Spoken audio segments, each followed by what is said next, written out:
excited you're here, and you're on the top of the list of my favorite conversations I want to have. So hopefully, no pressure.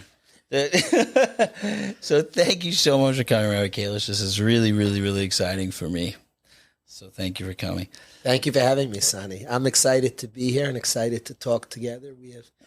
I'm excited to meet you and just ask you questions as well. So I'm looking forward. Okay, I'm a little nervous about that, but there's so many things in our work. First of all, it's like almost always I'm being compared to Waterbury, meaning like in my approach all the time. So I don't think there's a day I don't hear your name and like we're in the same thing. I'm going to jump in and ask a question that I've gotten about myself, but I've heard a lot about Waterbury. And that question is, and you have a right to not answer it if you want to, but I'm saying the question is really, you're allowing these kids to do whatever they want and they're doing nothing and you're just enabling all of this unhealthy behavior, and I'm giving it as much as I can from, obviously it's a little bit, for me it's playing devil's advocate, but you're allowing these kids to do whatever they want and they're going to get worse, and the other kids that are better are going to get worse because of those kids. And there's a lot of questions in here, but how, and I want to hear like maybe the depth behind it, like how do you answer, what exactly are you doing with these guys, and how are you allowing this to happen? So different from what's going on. How about that? We jump right in. Let's get right to it. Right to it. I love that. I love the question is awesome. And when you say like you're asking this question, we've both been attacked with this question, and like there's so much energy to the question. I would call us both the great enablers. Yes. And many would say that about me, many would say that about you. We're like enablers, and that's like, and all different camps would say that to us with all different implications. You're an enabler. You're letting my kid do, you're allowing that, and you're sitting by idly. So the question is like very charged. And I think the question is like the answer needs a good answer. The importance of the question first is not what we tell others, is what do we tell ourselves? What's the truth here? How we explain it, we'll see in this podcast, maybe you and I together. Right. You're asking Stam. And I want to say first, Sonny, that, and I'm curious to your experiences, when I was younger, attacks by anybody and well-meaning people and good questions like you're enabling. So I was very insecure about it, and I'd like freeze up at like all different. And today I could honestly say I like a good attack. Part of me likes a good attack, because I want to dig in here and say, Daniel, like, are you doing what's right? So I want to first say, like, an attack could be a very good thing. It's hard. We're doing it more than a year or two, both of us. Right. It's been many years. And when somebody like gives an attack and somebody's gutsy, at this point, it used to be we're both easy prey. I don't think we're easy prey. We've both been doing this a long time. With Siyata D'Shmaya, a lot of success. Right. So now when a person attacks, and there are definitely still questions and wonders, but it's actually, thank you, like it lets us like ask ourselves, are we doing what's right, and make corrections and fix things up. So that's the first thing I want to say, that the attack, you're enabling. You're enabling this. It used to hurt a lot more. Right. Isn't that true? Now it's like, oh, I wonder how I'm going to answer this. Let's see where it goes. Right. So all of the attack itself allows us and forces us to rethink and sometimes adjust. Maybe it's because I'm wrong. Maybe, oh my gosh, I didn't think of that. Get the guy to do. So the attack has taken out. I'm saying the pretty side of things, because attacks can hurt. We're human. We could be insulted even today, and the more we feel, I think you're ahead of me in feeling, but attacks could hurt. Well, let me. I will tell you, interestingly, on like the saying, I restarted on having a hard time with the attacks. Let me explain. I run our place for forever, right? And I've seen the success and I've seen the beauty and I've seen what happened out of it. Easy schmeezy, I can answer any of these attacks. And it's interesting to me but when I started our village, which is the addiction, whoa, these kids are dying. People are dying. Like, you got to be really careful now. And in my head, I knew building this, but it was all in theory. But this is, 8 years ago. I'm like, why aren't we doing the same exact thing with the toughest population in the world that is in danger of dying? Let's try the same thing. And I get a lot of pushback. Whoa, okay, but now it's a crisis. Now you better be careful. So I'm a little bit back in the early days again. Like, I'm happy that we've had so many people come through this program, and I can say, hey, well, the numbers are incredible. But I'd be a lot happier if it was 20 years of numbers. You know what I mean? Like, so I'm a little bit, so interesting. When you bring it up like that, I'm a tiny bit in the insecure stage, a tiny bit. I try not to act out on it, but. Yeah, of course. I don't want to make it like now I'm secure at all. Because I'm actually learning to feel more and to be in touch with feelings. So attacks hurt now. I don't want to say, used to. Attacks hurt now. But I want to say that there's also a place in me that I could access that really tries to take the attack and say, is he right? Is there a point? Is there something we should be doing better? So attacks have a good place, have an interesting place. It causes dialogue. It causes thoughts. It causes response. So I wanted to say that first. Probably the most sophisticated attack in some ways on what things I'm involved in, things you're involved in. Are we enabling? Are we letting go? Are we now changing? It's something I want to say also on this question of the enabler, that it's something I think about. The ramifications of things we're doing, people around us could smile. A kid could say thank you. His mom could appreciate. There's impact in 10 years, 30 years, 100 years. And we have to ask what we're doing. You're doing stuff in this community. I've been around you today for a lot of hours, and you're doing real stuff. There are ramifications that are 100 years. There's in all different types of ramifications when we understand, when we connect, when we encourage. You encourage that kid. So you're not making a macha. Everybody else made a macha. I saw kids today that the world has protested against, and you, Sani, are validating, encouraging. You shouldn't be validating that type of behavior. Do you know what the ramifications are? That's true. So I want to say that we've thought about I think about these things, not just I think about these things. I talk with people I trust, and I'm sure you do as well. Yeah. So it's an important point that the attacks, before we even address the enabler attack, that attacks have a good place. Maybe we should even stop calling it attacks. Maybe that's the old me, questions and conversation and dialogue and different ways of seeing it. I would say to both of our systems, there are a lot of other ways of seeing it. It's interesting. We cleared if there should be a crowd here now in person. Right. Guys would be a little upset. Some people we're both close to, that you're validating the other side. Come tougher. I feel strongly the things we're doing. Right. But I don't want to just shut out the other voice. I don't want to do that. The quote-unquote attack. I want it to be possible. There is other ways of seeing things, and I want to try to respond to it.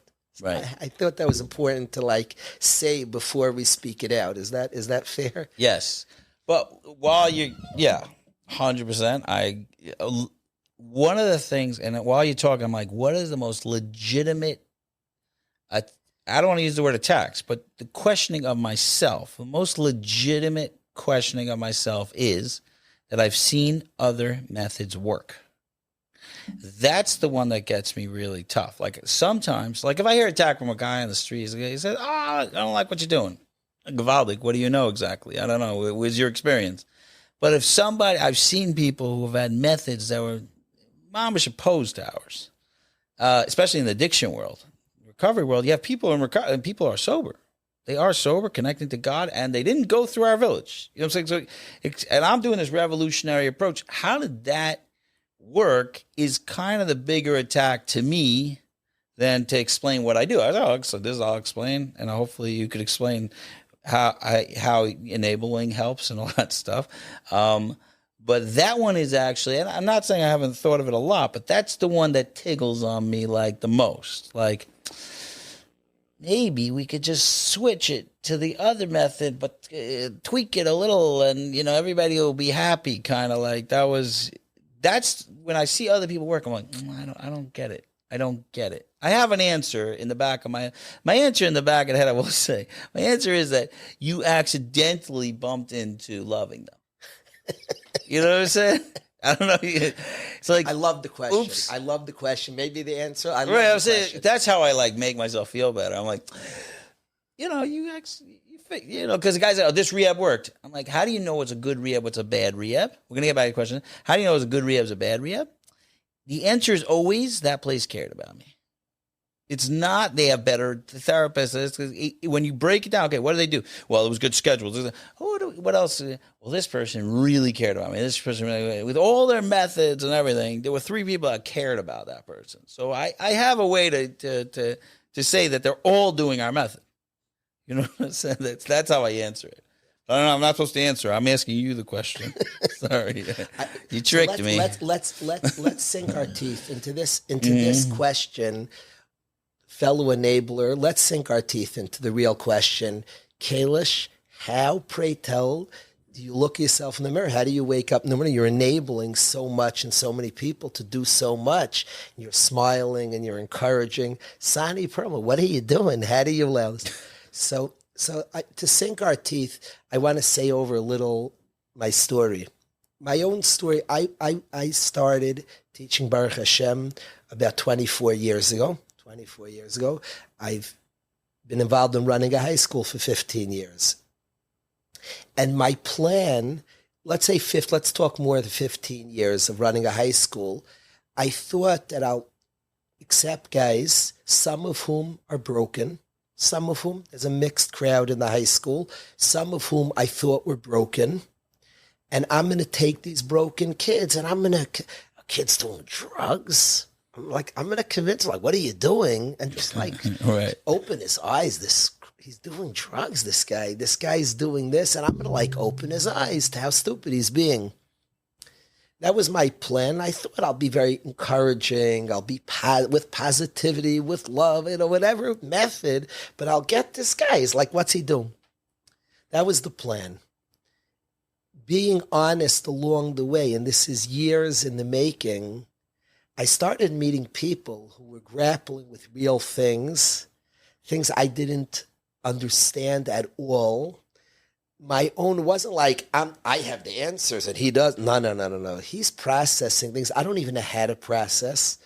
I started even realizing my own story. I wasn't processing things inside, and people are reaching in and figuring stuff out. In listening to people and hearing amazing people dig into their own stories, it was no longer the fixed guy healing the broken.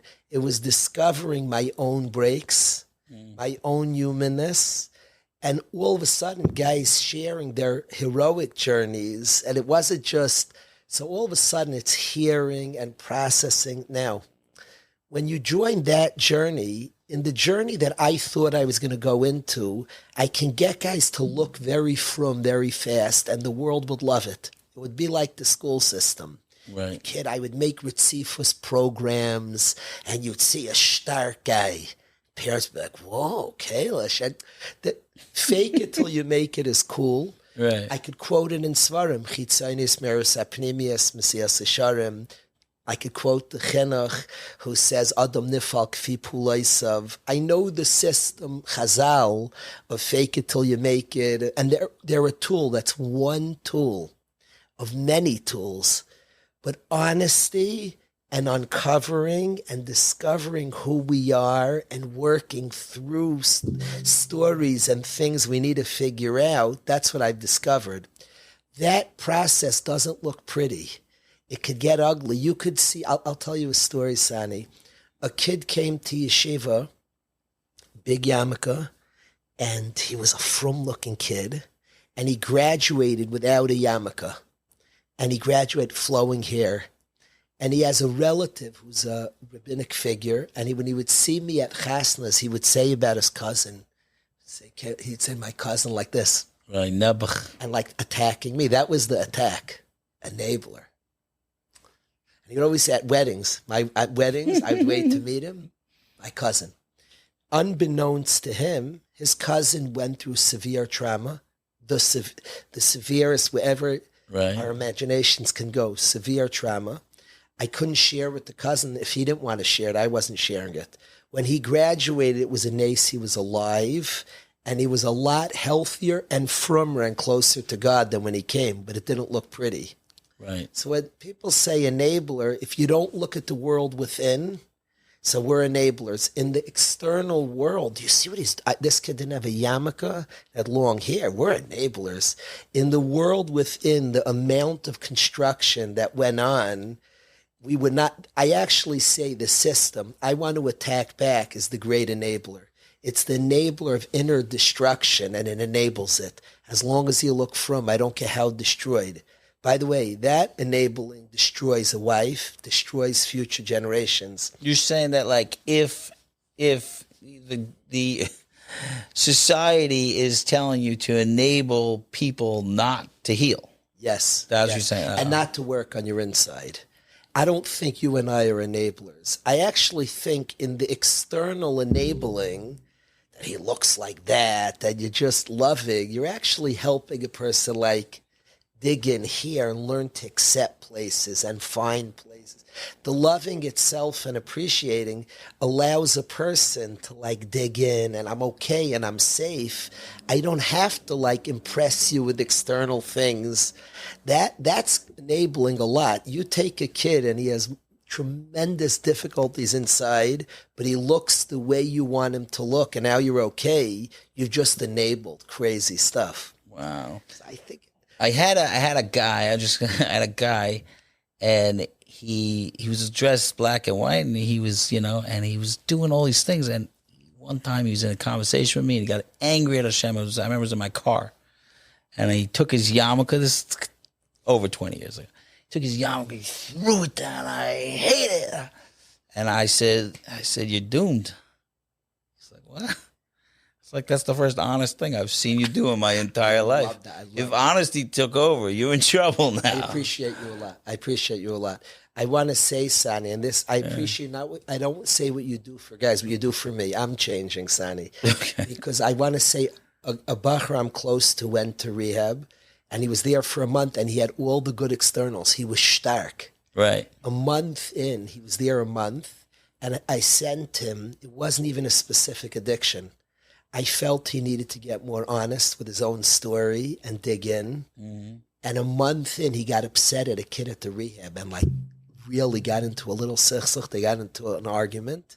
And the therapist says, nice to meet you. That's the first time I've seen you. He let his guard down. So I agree with you. And I say to you, Sani, that this is not for them. It's for me. It's for us. What we're involved in, and if it's called enabling in the external, we're actually very demanding. For those that know, it's love for sure, love and unconditional love, unconditional. There's no but to it. Right. Besides the unconditional love, which we could talk about, that has no buts to it.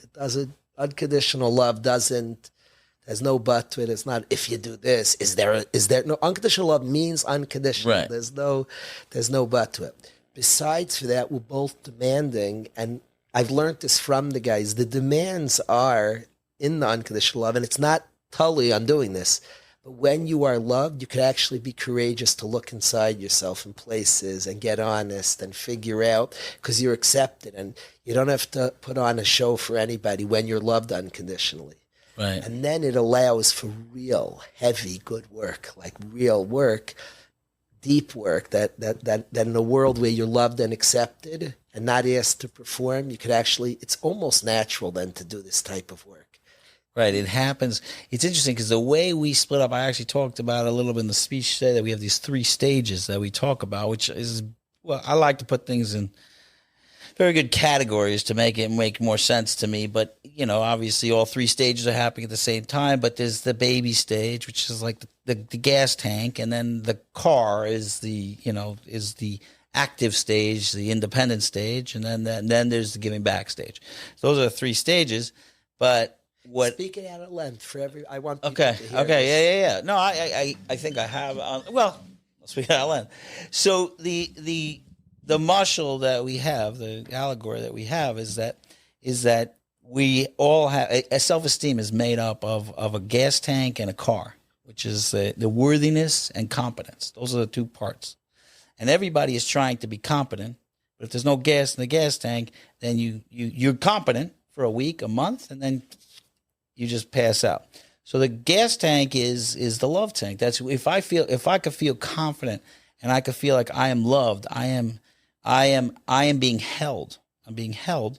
Then if there's enough of a security blanket of being held around me, then I could drive my car wherever. I could go anywhere. I tell the guys, you have a Maserati, you have the best car. And what I was saying is that, and I'll go a little bit more into it, but what I was saying is that you don't have to worry so much about the second stage, because that's the part we're not enabling, is that when their tank is full, you're just saying, okay, now you could drive your car. Now let's see what your car does. Oh, you need a little oil change into this. Let's work on that. But you don't need much. Car is a great car. So that's been my experience. Is what happens with a gas tank is trauma and stuff like that happens. It starts to leak. And then you have these empty gas tanks. So all addiction and most mental health stuff that I've encountered is all just empty gas tanks. That's what I find. Is that I need to use this, I need to use watching the internet for 5 million hours a day, or I need to use drugs or whatever, any other addictions I have, in order to feel loved, because all addicts will say they love what they're doing. I spoke to somebody today and I said, your first love, what was it? My first love was drugs. Like that was the first love. So it's love, it's that feeling of love, but it's not real love, it's not really being held, it's you putting it in.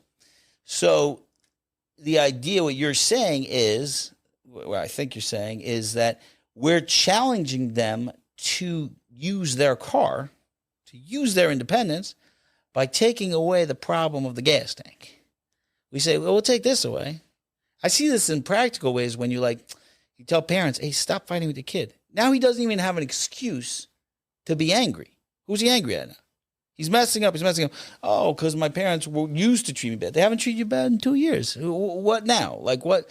Oh, it's me. You're being challenged because all the outside forces are like being taken away. Like, don't worry, you're safe, you're comfortable. That's our whole approach here. That's it.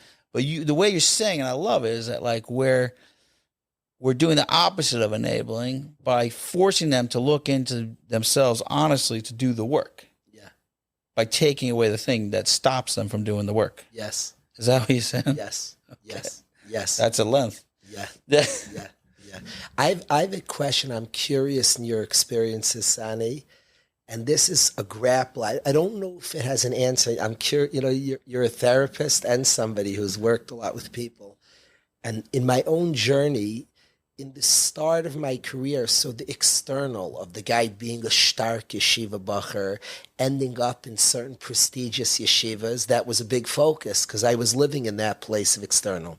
Right. Now meeting guys and being blown away and impressed by the work, the struggle. I so appreciate the day in, day out struggle. And I talked to the Rabbi and Bayas about this.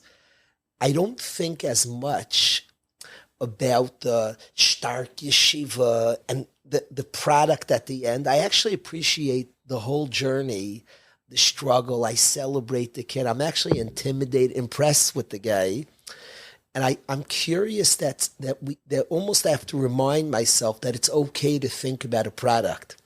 You have kids, Sani, coming to you, and you see a guy struggling. You're like amazed by the guy. He's doing real work, and you can encourage it. There is something called like a product and an end game. As you value the struggle, I wonder if it's hard.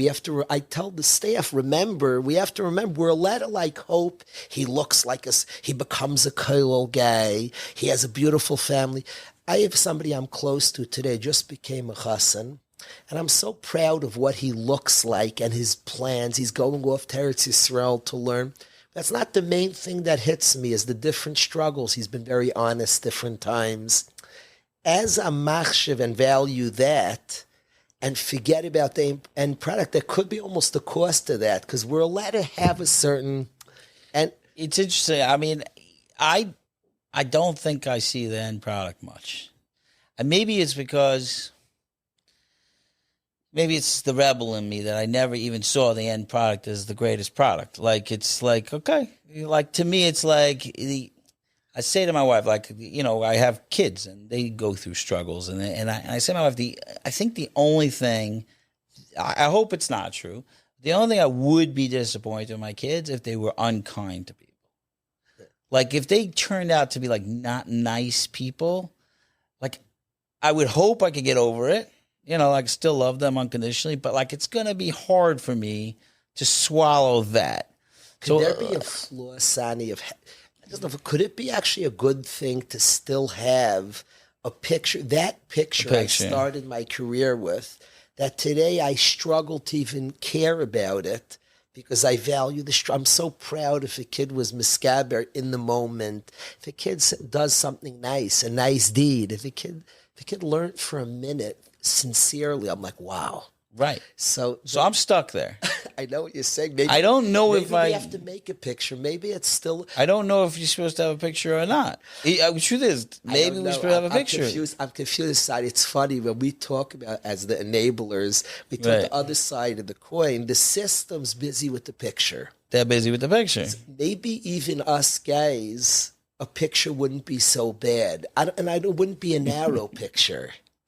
But if you put a picture in, wouldn't the guy pick it up?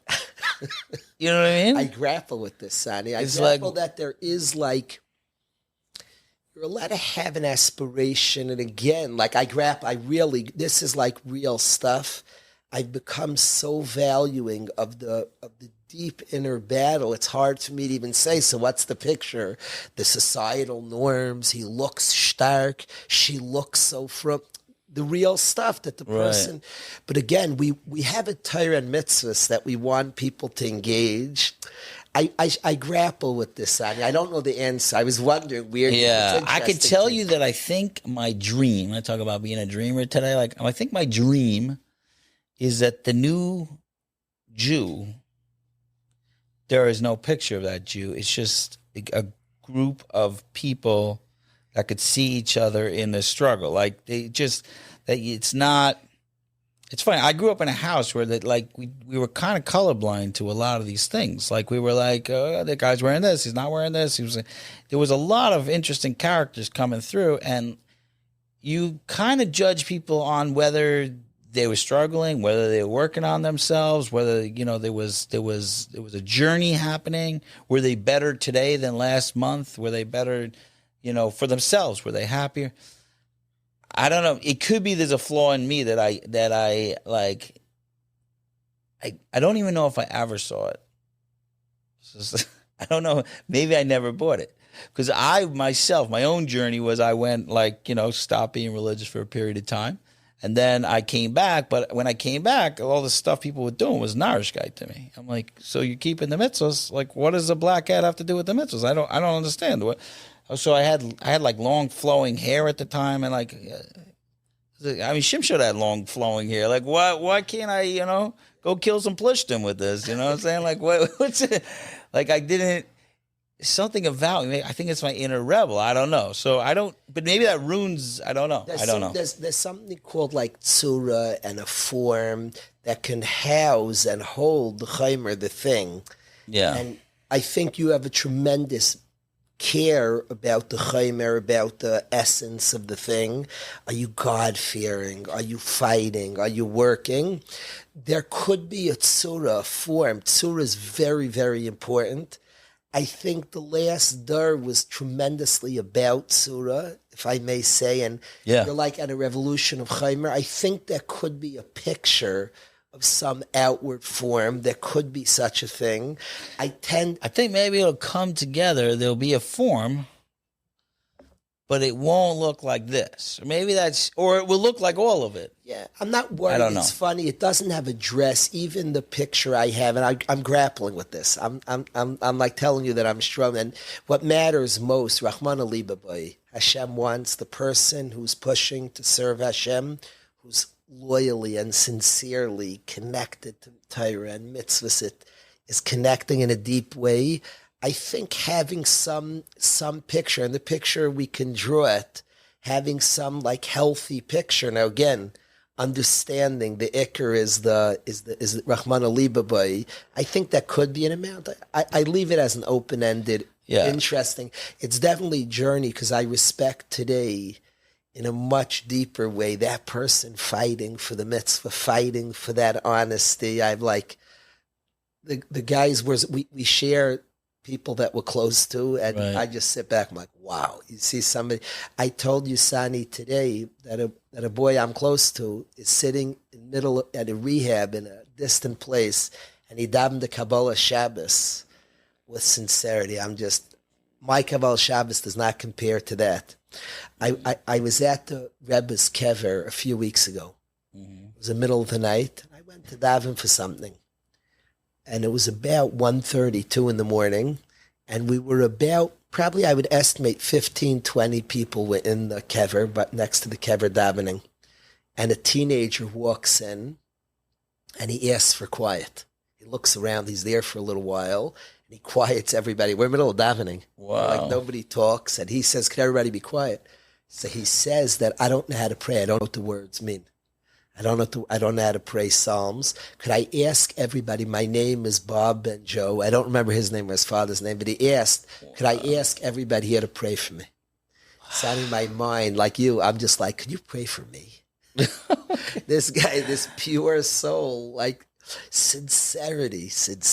Could you pray for me? Like I'm like the beer, like just take my beer, take my jacket, take like this pure soul who just sees people talking to God and wants it. That's precious. Now, I'm not promoting people not knowing how to read. Right. I'm promoting the sincerity that kid had when we know how to read. Right. So we could push a tzura and a form, but I want everybody to have the sincerity of that kid. 1:30 said, guys, I don't know how to read this. Could you pray to God for me? The sincerity, the humility, the realness of that kid. That's what I'm moved by. Even though I'm moved by that, and not even though, with that, I have a picture of success. I want guys to know Shas. But with that sincerity, and that what I value most is that sincerity. So it's almost funny, Sani, you're pushing people to know Shas. Right. And then you're blown away by that kid. So what are you telling them? Just forget Shas and be sincere? No. Well, I'm going to tell you that I think I'm really thinking about this while you're talking to me, and I realize that my struggle is when a guy looks exact. Meaning like he goes and he puts on all the stuff, and then I still have to know that in there is not just the tzura. He's got the panemius of what we were dealing with. Like in my thing, I see a guy, he got all stark down. Like, did he stop?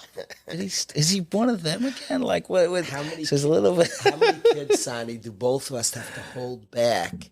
They're ready to stark out and say, "Stop! I'm not letting you get away with that. I want you stark, but you're not running over your own traumas, your own insecurities. It's going to also, with the pneumonia, stick away because there's damage. The damage to your wife, to your kids. It's not going to perpetuate also.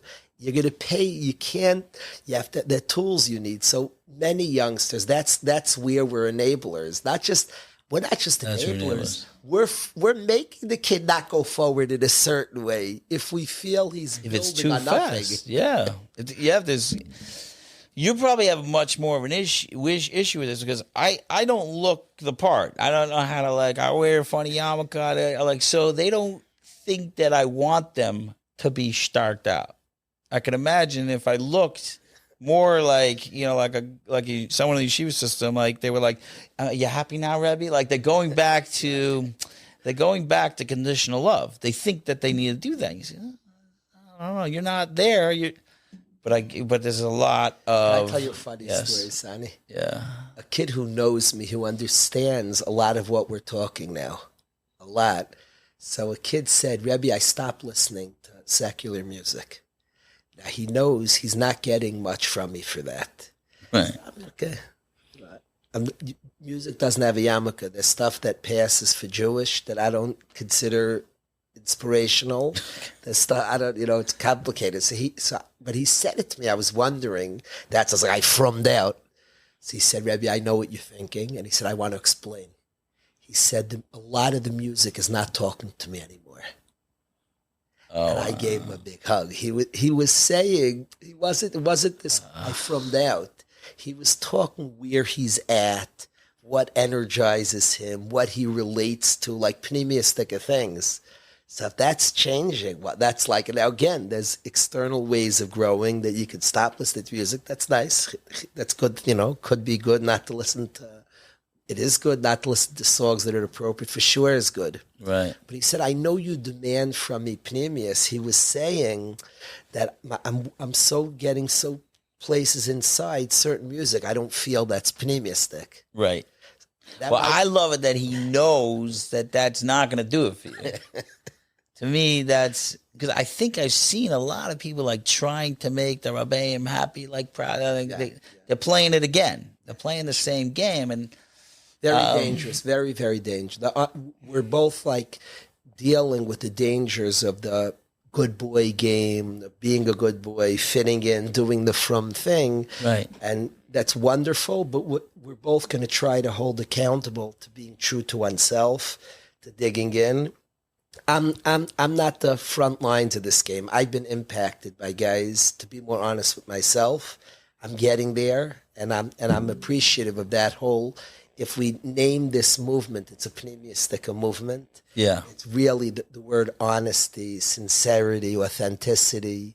Serve Hashem honestly. That would like be the name of this movement that we're both into and part of. Yeah, I will say, go back to the tank again.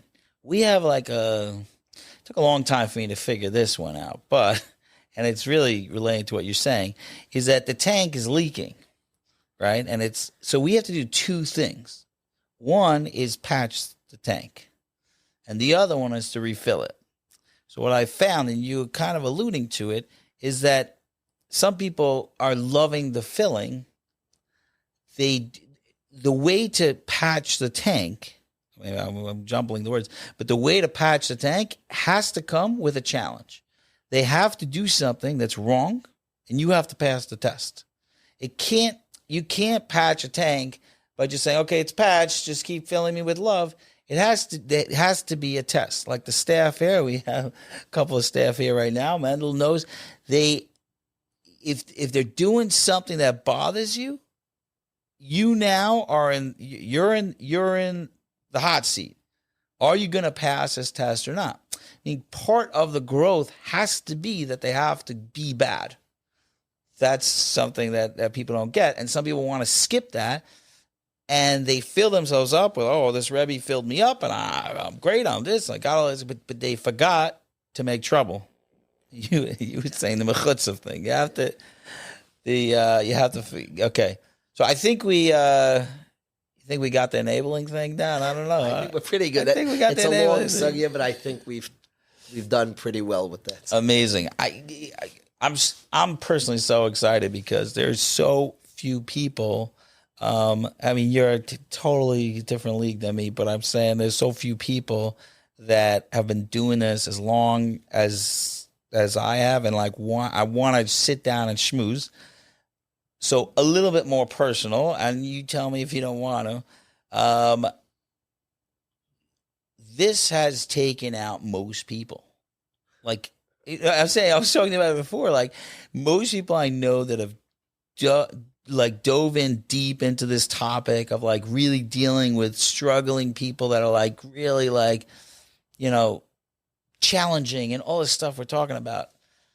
Most of them go like they leave. They go to real estate, this or a lot of them snap and end up in rehabs. And I don't want to call them out. I want to talk about this. I love this Sunday. But how? So I need to know from other people because I got to tell you, I struggle a tremendous amount with this. And there's many times where I want to pick up and leave, and everybody gets all nervous. You're like, oh, don't go. But like, it's sometimes daunting, this task. How are you dealing with this topic? I love Mendel. This question, longevity. Longevity is a very, very important question. How to stay fresh and into it. And it's a question anybody in any area of chinuch has to ask. What's the shelf life of a good Rebbe? Is it 5 years, 10 years, 15? And both of us, Baruch Hashem. And I We should be shelved. When you say you're not me, you're very pneumius. I have a better custom than you, Sonny, but I'm working to get to those pneumistic places. But when you ask, I want to speak about a trick to longevity. And what I think, Baruch Hashem, I've been doing this a long time. I feel like a rookie. I feel like I could do it a long, long time. And I want to explain why. And I want you to hear this, Mendel. I think it's true. If it's a very external thing, the path that I started on, I don't think you could last very long fresh. It wears out. You see, like, why isn't that guy behaving? Get him. It's geschmack to learn. And like, get that? That's a very short shelf life. I'd like to give the following analogy. I'm going to talk from marriage, Sani. The trick to being a fresh marriage, we have a lot to ourselves. We can uncover more and more. The trick to a fresh marriage is your wife should be a mystery to you. People think that I'm married, Baruch Hashem, 27 years. My wife has new areas of greatness I discover all the time. As we have our kids reach new stages, I see new things. We tend to put people in a box, and we think, she's doing this. I know her already. Her again. You think like people are huge and can uncover. I have of Dan Kalish, I've uncovered but a fraction of who I am. The guys have helped me dig in and get like, we're endless. We're a soul. It's Elam Elikim, Chelik Elakami Mal Mamish. There's endless levels to us. The trick of a fresh marriage is to know you'll discover new situations, things in your wife. Don't think you know her. You don't. It's foolish to think you know her. You have an electric marriage. It's not just put in the box, oh, she's doing that. That's what she does. New things, new kaiches. Each situation, our children, our family comes into new things. My wife, I have become a Chassidish Yid. My wife married a Litvish, a Musser guy. I am totally new and only starting to uncover in myself and seeing it in her. And marriage stays fresh. What am I going to find in her? What's she going to see in me? You're fresh. You're good to go. In chinuch, if you're really not, we're not like finished. Each new guy is uncovering new madrigas, and the journey is real and figuring out and processing, getting in touch with the deepest things. There's not same of put on the hat, put on the jacket, finish this.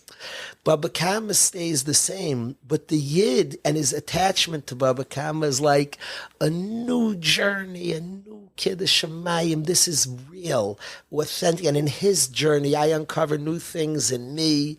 I only found parts of me because of the guys, because of guys I'm close to.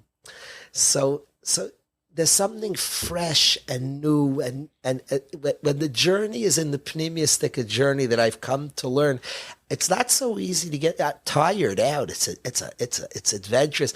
I worry, will I have the energy and strength to engage in a live, wild, deep journey of digging in. So I want to keep the energy up that I could but it's energizing the internal world. Discoveries are all over the place, new, nuanced, unique. So it's not just that if it's the external journey. If you had, Sani, as guys come to your beautiful environment, and it was just an external, get him a job, this and this. Right. So then, okay, how long could you do that for? I've done this, been there. There's no been there, done there in this journey, in this deep, profound journey of each guy. I'm thinking guys we share closest to, it's an adventure. It's each new, one is a full and it's a world world that we don't know about. And like, we're here to understand, and it's like, so to get tired out, I look, it's not a chiddush. Both of us are done this a long time and feel fresh about it. Do you feel like I got it already? I know it. I've seen it. Well, already? it's interesting because it's something every once in a while I feel a little embarrassed. But you're telling me something. It's very, very exciting for me because, we sit in a staff meeting and we talk about a new topic of a guy. Now, I've been around forever. Like I started in '99. It's like I've seen everything, right? All the time. Like I don't know. And the staff was like, but we're looking to you for an answer. And I'm like, this is whack. I never seen that before. And like, it happens once in a while. And I got to sit and think about it. I know I'm supposed to be the guru, like just flipping out answers. Here you go. And sometimes I'm just like, mind blown. I need to sleep on this. I got to talk to people. You had a good principle, Sonny, like you were describing the 3 stages, and the principles we have might be somewhat stagnant.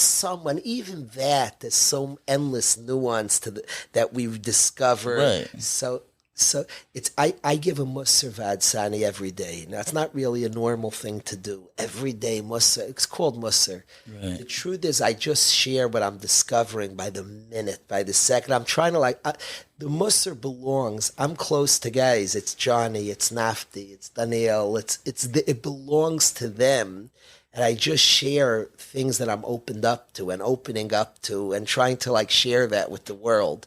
I'm really literally broadcasting worlds that people are showing me and trying to put some words to it. And so we have some principles that we could say at staff meetings. If you ever discuss names of guys, forget all the principles. The principles I had a professor who said to me, he said, learn everything and forget it all.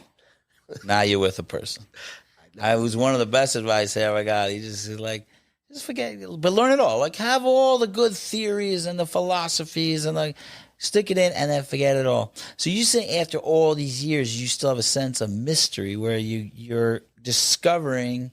That's exactly more of me. And I know I'm feeling this with my wife all the time. So it keeps life is so.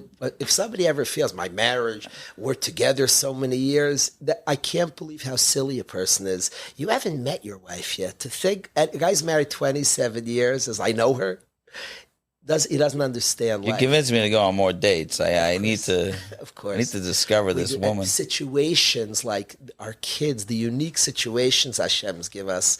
You're like, when did you do that? When did you become that? Your kids get different ages and stages and different. When did that happen? When did we chap things and become things and allow for mystery? Allow her to shock you who she is. So this is true in chinuch. In chinuch, if you're just an external thing, it's boring and done. Right. If you're allowing to discover new parts of you and you interested in discovering deep things in people. I'm thinking of a bacher who you're close to and advice you gave him, Sani, that there's a guy I'm thinking of right now. I wish we could there's a podcast and we're both, I have forgotten it's a podcast for a while. Okay, right. But if we didn't have a mic here, I would say his name, not that I talk, but we both share a love of this guy. Advice you gave him shocked me. You were so with him. You got him. You saw him. You understood him. When we're with somebody, allow ourselves to be with somebody, we get new understandings of him, of ourself, of life, of Hashem. It goes back to the enabling sugya. Much of what we're doing is not a shita. How did Kalish? I have no shitas. Forget shitas. I'm trying to find Hashem. And I'm trying to help somebody else find Hashem. It's much less deep shitas than what works. I'm just seeing what works, how we could find Hashem. Well, how do you ever I just want to find Hashem. I want to help him find Shleimus. And then when you're honest like that and real like that, you discover and uncover and find. And you have a siyata d'shma even sometimes to give good eitzes. But what drew me here to this room now and seeing the guys that you work with in an honest way, Sani, you're open to guys. You're open to their struggles. You're open to learn and understand. And then new advice comes. Like you said, we have plans, but then what's he going through? What's happening? This is a new type of chaos. And then we discover Hashem and a path and a way. And we try to share and help as much as we can towards the right way. Right. Well, I actually think it's not a test if you've seen it before. You know what I'm saying? Like, well, I was talking back to tests. But how much does that come in? I know I had a Rabbi Herbst. He said that if you want to continue in this field, you have to wake up in the morning and learn, and you have to, the last thing you do at night is learn. I can't say I do that, but I guess I would like to. Mike, pull the mic down a little. He's saying, Thank you. covering your face. How much does it come into play? The passion of the fact that this is a mission for Hashem. Yeah. The mission for Hashem's good. What I want to read, what you said, your Rebbe said, and I would like to learn more myself. Yeah. Say I wake up and learn and go to sleep and learn, and I have to be mechazik.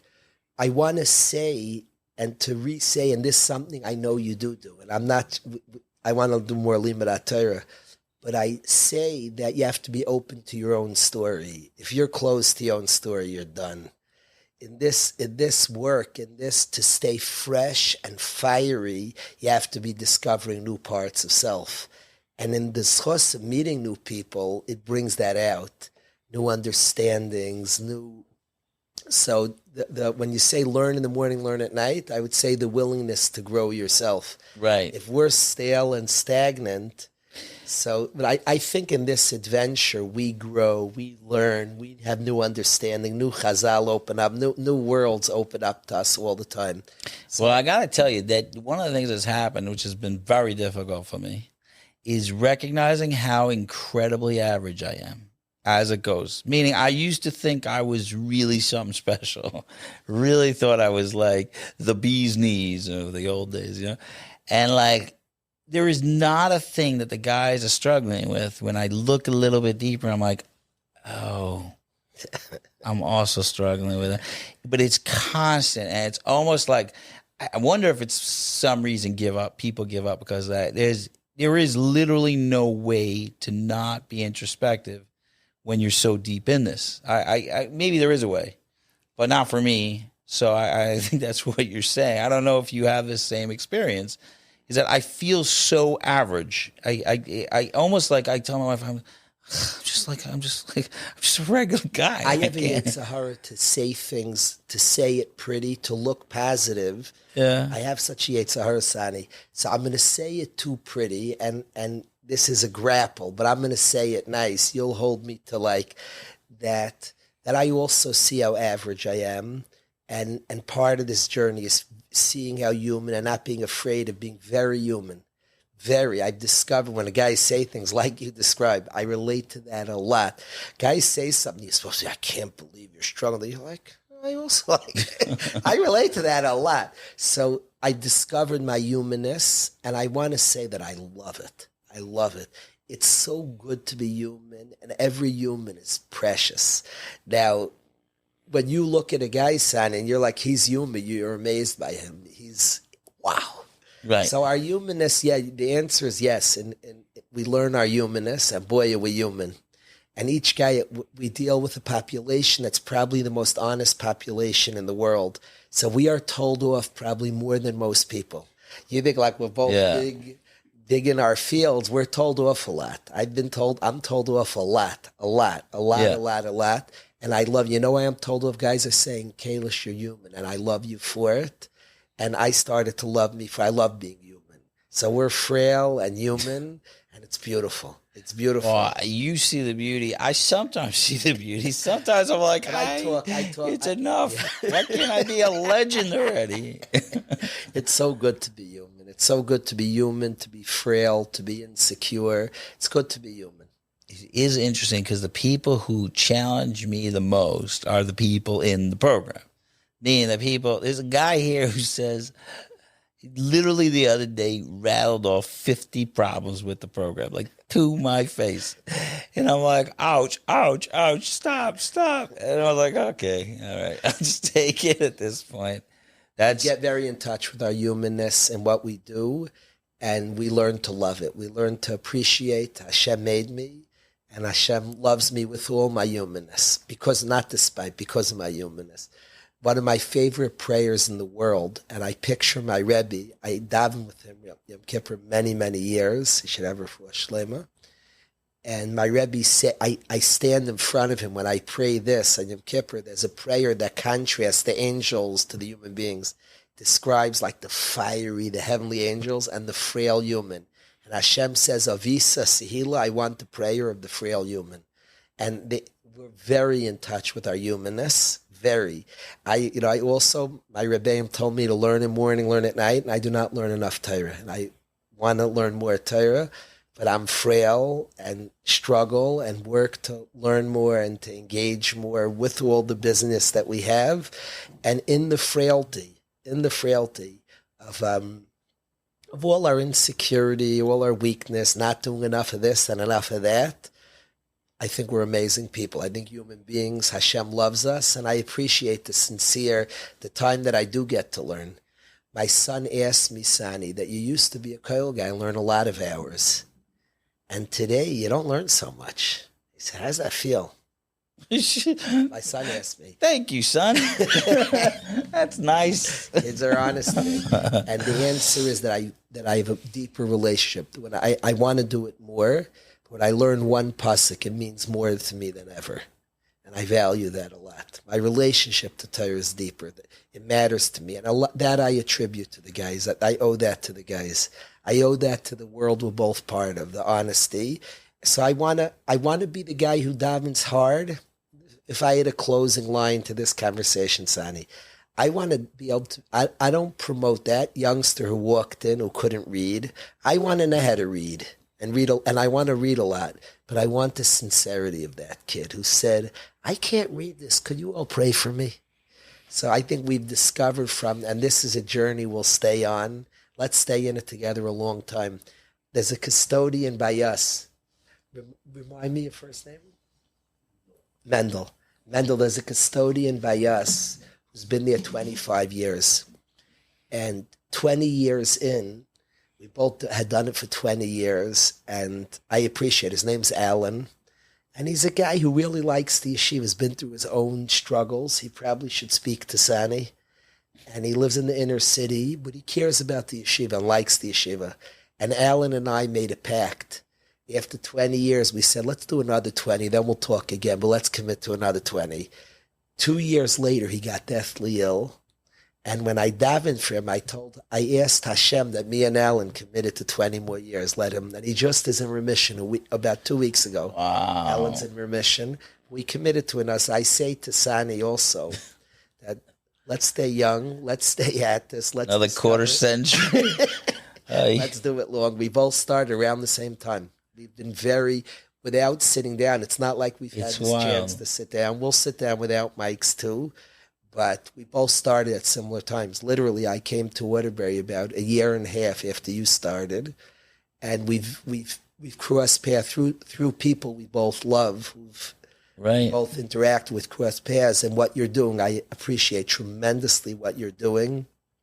It's meant for everybody, Sani. It's meant for me, for you, for our families. If people say they don't want to do our line of work, is it going to affect your kids? And I say to anybody out there, it's going to affect your kids. So be very careful. They're going to be honest too. And it should be Hashem's will. It should affect me and you continue our work to affect our families and our grandchildren. Let's do it another quarter century longer, and then we'll sit down again and clarify if we want to keep going. We'll figure it out. I did come up with a new line. Then I'm going to ask the last question because you have to head out.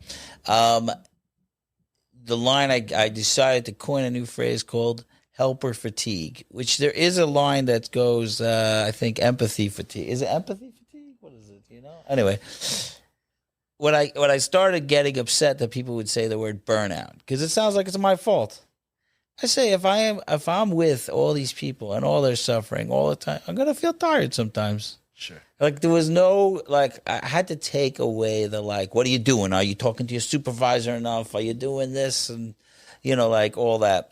I want to say thank you because you started this conversation with you're a therapist and you're also someone who spends a lot of time with people. And I thought that was a great way to describe me. It's two different things, which I love. The other thing I want to ask you, as I ask everybody, is...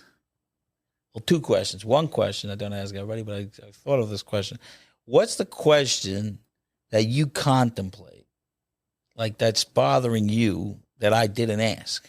Is there a question that like I'm just not like I just didn't get it? Like what's the question that was keeping you up at night? That's a question. I don't know if That's a fair. too on the spot. No, that's a fair question. I'll be honest, Sonny. The question we engaged in about the picture with the journey Yeah. is the real question that keeps me up. Honestly, not just saying it. I Okay, told you okay. before we met today, I told you there was something I wanted to talk to you about. I put it out there. I didn't expect us like get an answer. It keeps me up at night. Yes. That like balancing those two things, that keeps me up at night. We could talk about that longer. I think both of us, like it hits. Yeah, we didn't have an answer, which I like. The question was good enough. Sometimes it's good enough to just sit with a question.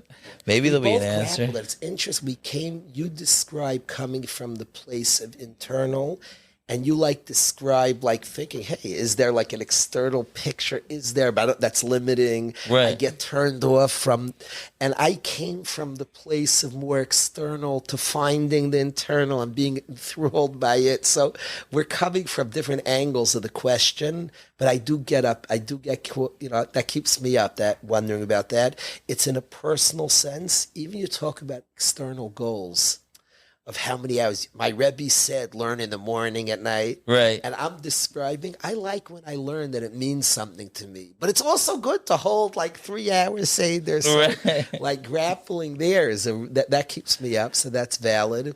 So that was something really to discuss. Right. I do want to make one clarification. I think the point he was saying is that if you don't focus on Hashem in the morning, focus on Hashem at evening, you forget you're a vessel for Hashem. Well said. That was interesting. And I think I've forgotten, but I'm trying to remember. We'll see. That part has to be with us. I wanted something you mentioned, Sonny, in passing about self-care. So taking care of oneself. When anybody talks about longevity, they'll say self-care. That's changed what it means to me. Because the external version of that is make sure you take your vacations, and that's true. Self-care is important. I'd say being present in your own life. Everything we're doing is being present. Being present means sometimes I'm tired, sometimes I'm down, sometimes I don't have the strength to do what we're doing, being present to myself. I can't be present for you if I'm not present. So being present, part of being present is not having strength one day, is being tired, being sad. That, of course, for longevity. So self-care, deeper yet, be present to yourself to be present for others. Show up for yourself, show up for others. We can keep going a lot. We have a lot of energy in us. Be present to yourself, be present. If teaching is just an external act, and you don't have to be present for them, you have to be present to yourself, you burn out. Then there's burnout. Right. If you're present to your own self, who you are, what's happening inside, so you could show up for other people, you can go a long time with a lot of energy. Wow. I'm like being very, very inspired because I like hearing from someone else. I need to know the answers. Okay, this podcast is mainly for me. This particular one. I promised one last question, but I have another one. The question that I grapple with a lot myself, and I think probably is that I make deep connections with many, many, many people, and I don't know how to stay in touch. It's a very practical. I don't know if it's practical.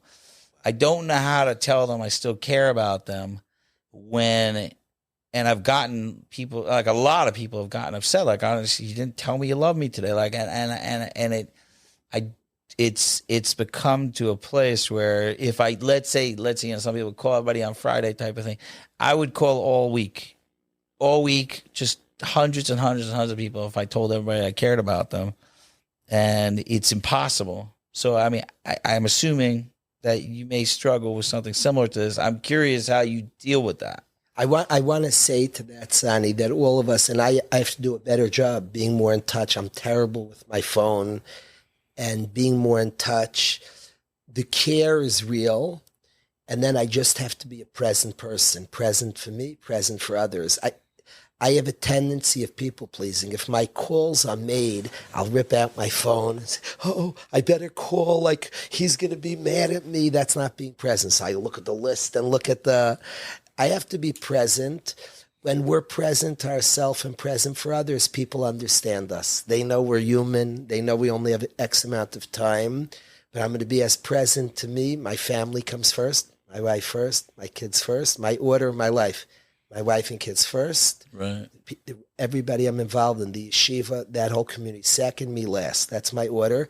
When I say me last, it's not like we have to be present to ourselves, but I do feel the missions matter to me. I could put those things before me. I don't mind that. Right. I'm capable of doing what I need when I need. As long as you're in the list. Yeah, right. You want to be in the list. Right, you better be on the list. Right. That's real. I've had years where I was not on the list. Right, that's for sure. We have to be on the list. That's not being present to me. And then when I'm present to me, not coming from a people-pleasing place, because that's a bad zone and I've learned how to battle that zone of people-pleasing. Somebody's going to be mad, still be mad. They'll be mad, but I'm still love them and I'll still be close. But if I could be as present to all the people, present to myself, present to my wife and children, and then present as I could be for everybody, for anybody that we know. I think it's dangerous pressures of keeping up, of making sure I'll be as present as I can, as much as I can. I don't want it to come from a people-pleasing place. I don't think that's a healthy place.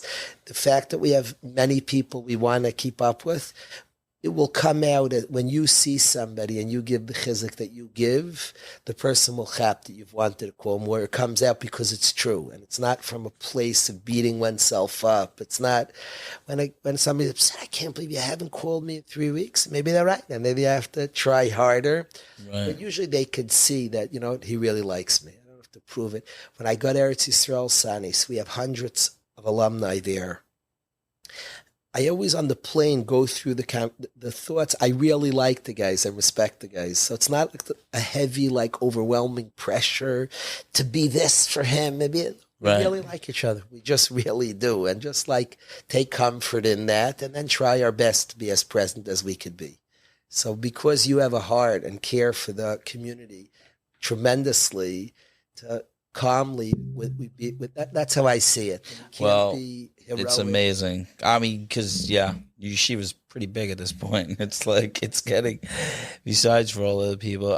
So here's the last question. The last question is, what's and I'm sure there's many, but what is the message that your rooftop message to the world?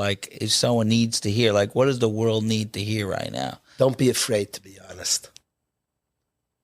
Don't be afraid to be human. Don't be afraid to be lonely. Don't be afraid to be insecure. David HaMelech, Klal Yisrael's all saying Tehillim in the situation we're in as a people. David was the loneliest.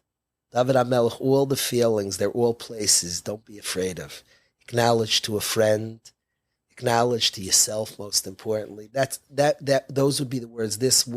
If we were speaking for the people we're close to, Sani, I ask you, if you would say the deepest message. Now, we speak a lot about connection and community because only in that place of honesty, two humans connect beautifully. Two heroes, two perfect people who are just there's no friendship there. There's no closeness. Two humans, frail humans who don't return calls enough, humans who forget and are late to things. Two human beings, frail humans connect deeply. So my main rooftop message would be honest. Don't be afraid of it, of imperfection. What would be your message? I think about this actually, because I asked this question, but no one's turned it on me yet. So I was because I keep thinking, what is my message? You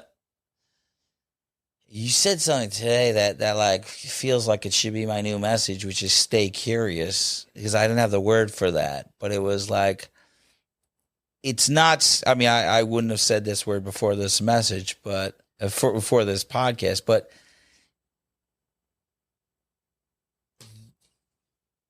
I think my message is, I think the purpose is to find love in every other person. Find it. It's there. Find that love. And then magic happens. It's just, and I see some people come to me and they talk about that marriage, and I'm find it. Find it's there, and then you're going to be curious, and you're going to make, and then magic. I see magic. What do you love mean is by your love to them. To them, like it's, you know, there's something in this person that you will love more than anything, no matter how dirty, smelly, this, whatever, like whatever he's like bothering you. Try to find it. It may take 10 years. It may take, but like try. I like the word curious because that almost feels like really hopeful. There are some people that you can't, but I would say start with the people that are closest to you, like, and find it. Find that love and like cling on to it. I think I have many other messages, but that seems to be. I like that. It's what I'm seeing here in our village, even more than our place, which I spent so many years, is like I could write a Harry Potter book about this place. It's magic. Like I had a guy come in, we're like, there's no way. There's no way. He's gonna be dead next week. Like there's no way. Like, and then we just see magic. Like, and it's happening because of love. Like it is just magic. So I don't know. I feel like if we were able to like, that's why I can't look at the news and stuff like that, because it's like I immediately fall apart. I love all these people. I don't know who they are. They're somewhere. So I'm overflowing. But find the love, make community. That would be my main message. And I could tell you from my own personal thing is that the reason I think I'm pushing so hard for this is that I've had such a hard time accepting love and having my own community. And lately my wife has been reminding me like, it's you who needs it. Like you're pushing it, but it's you. It's you. I love that journey of pushing. It's me. I love that. It's you. It's you. And I'm just like, I want to just curl up and cry and like have someone hold me. And I want to challenge somebody and they beat my challenge. I want to be gross. And somebody's like, I still love you. Like, that's what I want to do. And it's happening in real time. And the more normal I get, the more scary this is to me. It's a terror. What I am scared of is 25 more years of this. I'm scared of how vulnerable am I going to get? How bad is this going to get? Okay. I don't know if that's a good way to end. This is going.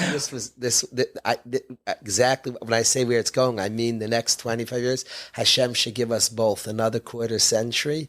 Really should give you siyata d'shmaya, the strength to keep going, and let's just keep at it. So thank you, Sonny. Thank you. Really amazing sitting down with you. Thank you so much for coming. Thank you for this day that I've been given. Thank you. Thank you. Thank you for this chance.